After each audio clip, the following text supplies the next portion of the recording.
வணக்கம், நான் உங்க ஆஷா பேசுறேன். இன்னைக்கு என்னோட வீடியோ கண்டிப்பா ஒரு சென்சேஷனல், ஒரு வைரலா இருக்கும்னு நினைக்கிறேன். ஏன்னா நம்ம சாதாரணமா டெய்லி சாப்பிட்டுட்டு இருக்கிற ஒரு முட்டையை பத்தி தான் நான் பேச போறேன்.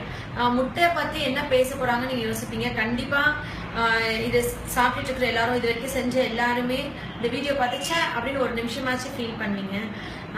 ஆக்சுவலி கிராமங்கள்ல, ஊர்களெல்லாம், இப்ப சிட்டியில, டவுன்ல கூட ஒரு பொம்பளை பிள்ளை வயசுக்கு வந்தா பச்சை முட்டை குடிக்க வைக்கிறாங்க. நிறைய பசங்களை பார்த்தா ஜிம் போறவங்க டெய்லி பச்சை முட்டை குடிக்கிறாங்க. அதே மாதிரி நிறைய வீடுகள்ல சின்ன பசங்க 5 வயசு 10 வயசு பசங்க கூட இம்யூனிட்டி இல்ல, பிரைமரி காம்ப்ளெக்ஸ் இருக்கு அப்படின்னு சொல்லிட்டு 90 நாள் பால்ல முட்டை ஆத்தி கொடுத்துன்னு சொல்லி கொடுத்துருக்காங்க.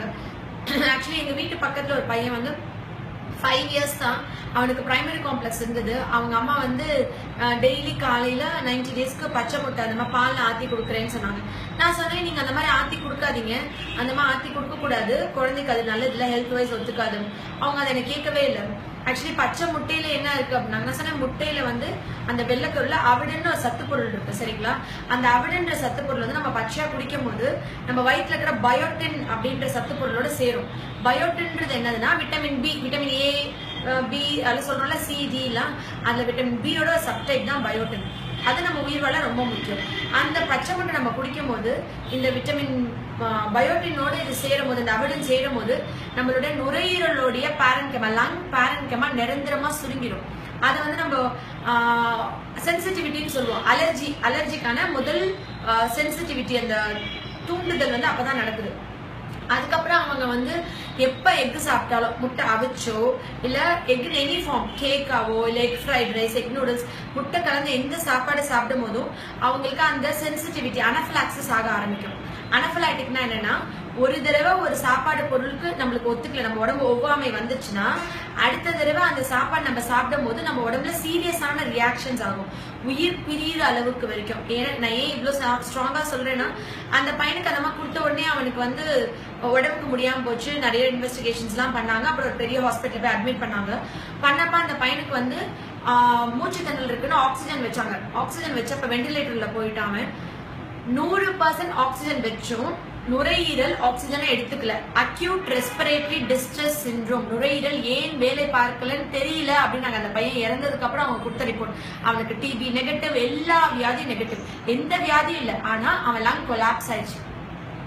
இது எவ்வளவு ஒரு சீரியஸான விஷயம் இந்த வீடியோ கேட்டுட்டு இருக்க எல்லாருக்கும் புரிஞ்சிருக்கும்னு நினைக்கிறேன். நல்லா தெரிஞ்சுக்கோங்க, முட்டை இருக்கிறதுலயே எந்த டாக்டர், டிவியில கூட எக் டெய்லி சாப்பிடுங்க நம்ம அரசாங்கம் சொல்றாங்க. யாரும் பச்சை முட்டை குடிங்கன்னு சொல்லல, சரிங்களா? எந்த ஒரு டாக்டரோ எந்த ஒரு எஜுகேட்டட் பர்சன்ஸ் பச்சை முட்டை குடிங்க நல்லது நம்ம உடம்புக்கு சொல்றதே இல்லை. ஆனா நீங்க பச்சை முட்டை குடிச்சிட்டு, நாங்க எங்க தாத்தா பாட்டி தலைமுறையா பண்ணாங்க. ஏன்னா எனக்கு என்னோட பாட்டி 30 நாள் பச்சை முட்டை கொடுத்துருக்காங்க, நானும் குடிச்சிருக்கேன், சரிங்களா? என்னன்னா இந்த சென்சிட்டிவிட்டி, அலர்ஜி ஒரு ஏஜ்க்கு அப்புறம் தான் டெவலப் ஆகும். என்னென்ன சிம்டம்ஸ் இருக்கும்? எக் நான் 15 வயசுல குடிச்சேன், அது எனக்கு 40 வயசுல வருமானா? 15 வயசுல நீங்க பச்சை முட்டை குடிச்சு அவிடன் பயோட்டினோட கம்பைன் ஆகி லங் பேரன்கெமா, நுரையீரலுடைய காத்து பைகள் சுருங்கிருச்சுன்னா 90 வயசுல முட்டை நீங்க அவிச்சு சாப்பிட்டாலும் அந்த சென்சிட்டிவிட்டி ஸ்டிமுலேட் ஆகும். என்னோட கருத்து என்னன்னா, வாழ்நாள் முழுக்க நீங்க உயிரோடு இருக்கிற காலம் வரைக்கும் இந்த அலர்ஜி நீங்க ஒன்ஸ் ஆயிட்டீங்கன்னா அலர்ஜி தான். தயவு செஞ்சு நான் 13 வயசு தான் பச்சை முட்டை குடிச்சேன், நான் இப்ப எனக்கு 40 வயசு ஆயிடுச்சு, நான் முட்டை சாப்பிடலாம் நினைக்காதீங்க. இந்த வீடியோ பார்த்துட்டு இருக்க எல்லாரும் லைஃப்ல எப்பயாவது பச்சை முட்டை குடிச்சிருந்தீங்கன்னா நீங்க இனி எக் சாப்பிடுறதும் ஒரு பாம்போட விஷயமும் சமம். நீங்க ஒரு கூட்ட நெரிசலான இடம், காற்றோட்டம் இல்லாத இடத்துல இருந்தா படபடப்பா இருக்குது, மூச்சு தள்ளி, லேடி சொல்லுவாங்க எனக்கு டைட்டான பிளவுஸ் போட்டுக்கிட்டா கூட மூச்சு வாங்குது, பெருமூச்சு வாங்குது. நான் அதனால லூஸ் பண்ணிப்பேன். பசங்கன்னா காலர் பட்டன் போட்டுக்க முடியல, ஒரு மாடி ஏறி இறங்கினா மூச்சு வாங்குது, சைக்கிள் ஓட்டினா மூச்சு வாங்குது, ஏன் ஒரு நடந்துட்டே போன் பேசினா ஏன் இவ்வளவு மூச்சு வாங்குதுன்னு ஆப்போசிட்ல இருக்கவங்க கேக்குறாங்க. அதே மாதிரி கொஞ்சம் சாப்பிட்டா வயிறு நிறைஞ்சுக்குது, நெஞ்சு கழிக்குது, எது கழிக்குது, ரொம்ப காமன். எக் அலர்ஜி எனக்கு இருக்கு அப்படின்னா, நீங்க பச்சை முட்டை குடிச்சிருக்கீங்க, இன்னைக்கு எனக்கு எக் அலர்ஜி இருக்கா தெரிஞ்சுக்கணும் அப்படின்னா தொடர்ந்து ஒரு 10 நாள் முட்டை சாப்பிடுங்க. கண் அரிக்க ஆரம்பிக்கும். Egg allergy first sensitivity. நிறைய பேர் கண்ணை தேய்ச்சி கண் மேல இருக்கிற ஐ லேஷஸ் எல்லாம் கொட்டி போய் வருவாங்க. நம்ம மூச்சு உள்ள இழுத்துட்டோமா, மூச்சு வெளியே விட்டோமான்னு கவனிக்க மாட்டோம், ஏன்னா அது இன்வாலண்டரி ஆக்ஷன். ஆனா எக் சென்சிட்டிவிட்டி அலர்ஜி இருக்கவங்க மூச்சு உள்ள இழுத்துட்டோமா வெளியே விட்டோமா, இங்கேயே போற மாதிரி இருக்கு, காத்து பத்தல அப்படின்னு சொல்லி அவங்களுக்கு அந்த ஏர் அங்க இருக்கும். அப்படி இழுத்து விட்டாதான் அந்த மூச்சு உள்ள இங்க வரைக்கும் ரீச் ஆன மாதிரி அவங்களுக்கு அந்த ஃபீலிங் இருக்கும். அதே மாதிரி கூட்ட நெரிசலான காற்றோட்டம் இல்லாததுல படபடப்பா இருக்கும். ஃபார் எக்ஸாம்பிள் டெத் வீடு, ஒரு கல்யாணம், ஒரு கோயில், பூஜை, ஊதுபத்தி, சாம்பிராணி, புகை வாசனை, அங்கெல்லாம் அவங்களுக்கு மூச்சு திணறும். காத்து வேணும், எல்லாமே ஓப்பனா இருக்கணும், ஏர் நிறைய வேணும்னு நினைப்பாங்க. இது வந்து ஏர் ஹங்கர்னு சொல்லுவோம். அவங்களுக்கு அந்த மாதிரி சாப்பிட்டவங்களுக்கு படுத்த உடனே தூக்கம் வராது. காலை எந்திரிக்கும் போது ரொம்ப சோர்வு இருக்கும். ஏன்னா அவங்க நுரையீரல் டெஸ்ட், நீங்க ஒரு பல்மாலஜிஸ்ட போய் உங்களோட லங் ஃபங்க்ஷன் டெஸ்ட் பாத்தீங்கன்னா உங்களோட ஆக்சிஜன் சேச்சுரேஷன் வந்து 100க்கு 70 அது கம்மியா தான் இருக்கும். அவங்க உடனே நம்மளுக்கு வீசிங் இருக்குன்னு நினைச்சிட்டு ரோட்டா கேப்ஸ், இன்ஹேலர், பஃப்ஸ் ஏதோ ஒண்ணு அந்த மாதிரி எடுக்காம இந்த சென்சிட்டிவிட்டி இருக்கான்னு டெஸ்ட் பண்ணிக்கிறது நல்லது. இன்னொரு முக்கியமான விஷயம், இந்த அலர்ஜி இருக்கவங்க வந்து ரொம்ப டயர்ட் ஆயிடுவாங்க. ஏன்னா அவங்களுக்கு செல்ஸ், மசில், டிஷ்யூஸ்க்கு ஆக்சிஜன் சேச்சுரேஷன் இருக்காது. நான் இப்போ என்னோட பேஷண்ட்ஸ்க்குலாம் என்ன சொல்வேன்னா, டெய்லி 10 பலூன் ஊதுங்க. ஏன்னா அவங்களால ஊத முடியாது, டம் கட்டி ஊத முடியாது.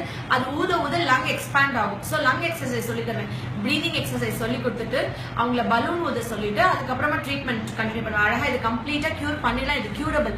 ஆனா இது எதனாலன்னு தெரிஞ்சுக்காம ஈஸ்னோஃபில்ஸ் கூட இருக்கு, அப்சர்வ் ஈஸ்னோஃபில்ஸ் கவுண்ட் கூட இருக்கு, மூக்கு தண்டு வளைஞ்சிருக்கு, மூக்குல செத வளைஞ்சிருக்கு, டஸ்ட் அலர்ஜி இருக்கு, தும்மல் இருக்கு அப்படின்னு ட்ரீட்மெண்ட் எடுக்க 100ல 99 பேர் டஸ்ட் அலர்ஜி, தும்மல், வீசிங், அப்புறம் இந்த சென்சிட்டிவிட்டி, இது எல்லாமே சிம்டம்ஸோட சொல்றீங்க இல்லையா? கண்டிப்பா இந்த வீடியோ பார்த்துட்டு இருக்க ஒவ்வொருத்தவங்களுக்கும் நான் சொல்ற சிம்டம்ஸ் இருக்கான்னு கோரிலேட் பண்ணி பாருங்க. முட்டை இருக்கிறதுலே ஒரு பாய்சனஸான ஒரு சப்ஸ்டன்ஸ். நிறைய பசங்க முட்டை சாப்பிட்டுட்டு ஒரு நாளைக்கு முட்டை தோசை, ஒரு வீட்டுல பாருங்களேன், வாரத்துக்கு 4-5 ட்ரே எக் வாங்கும்னு பெருமையா சொல்லுவாங்க.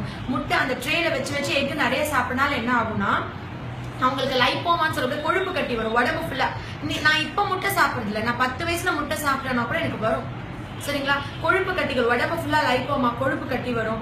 அதே மாதிரி ரொம்ப சாதாரணமா சொல்றேனே, சின்ன பசங்க 5 வயசுல 10 வயசுல பசங்களுக்கு முட்டையா கொடுத்து, ஆம்பளை பசங்களுக்கு கைனகோமாஷியான்னு சொல்லுவோம், பெண்கள் போல மார்பக வளர்ச்சி. ஆம்பளை பசங்களுக்கு ரொம்ப காமனா இருக்கு. இப்ப ஹார்மோன்ஸ் டெஸ்ட் பண்ணா கம்ப்ளீட்டா நார்மலா இருக்கும், அவன் ஒரு ஆம்பளை பையன் தான். ஆனா ஏன் அவனுக்கு ஒரு செஸ்ட் டெவலப்மெண்ட் இருக்குன்னு பார்த்தா because of egg allergy. Egg வந்து அவ்வளவு ஒரு நாளைக்கு 4 முட்டை 5 முட்டை எடுக்கிறது. ஃபாரின்ல இருக்கவங்க வந்து சாப்பாடு வழியே இல்லாம முட்டையை போட்டு டக்குன்னு சாப்பிட்டுக்கிறது.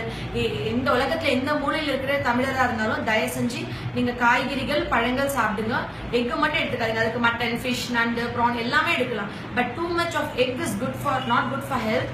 அதே மாதிரி பொம்பளை பிள்ளைங்களும் நிறைய எக் சாப்பிடுறதுனால சீக்கிரமா குண்டாயிட்டு வெயிட் போட்டு அந்த மாதிரி சிம்டம்ஸ்லாம் இருக்கு.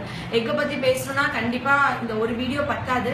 பட் இனிமே இந்த வீடியோ பார்த்துட்டு இருக்கிற கிராமங்கள்லயோ சிட்டிலயோ ஒவ்வொரு மூலையில இருக்கிற உலகத்துல உள்ள ஒரு மூலையில இருக்கவங்க கூட இனி என் பிள்ளை வயசுக்கு வந்தா நான் பச்சை முட்டை குடிக்க வைக்க மாட்டேன். பச்சை முட்டை குடிக்கிறதும் விஷம் கொடுக்கறதும் ஒண்ணு, அது என் குழந்தையோட எதிர்காலம் வாழ்நாளையே பாதிக்கும், நான் இனி முட்டை கொடுக்க மாட்டேன்னு ஒரு சத்தியம் பண்ணீங்கன்னா அது எனக்கு உலகத்திலே பெஸ்ட் அவார்டா இருக்கும். இந்த அவார்டு எனக்கு இதை விட வேற எதுவுமே இருக்காது.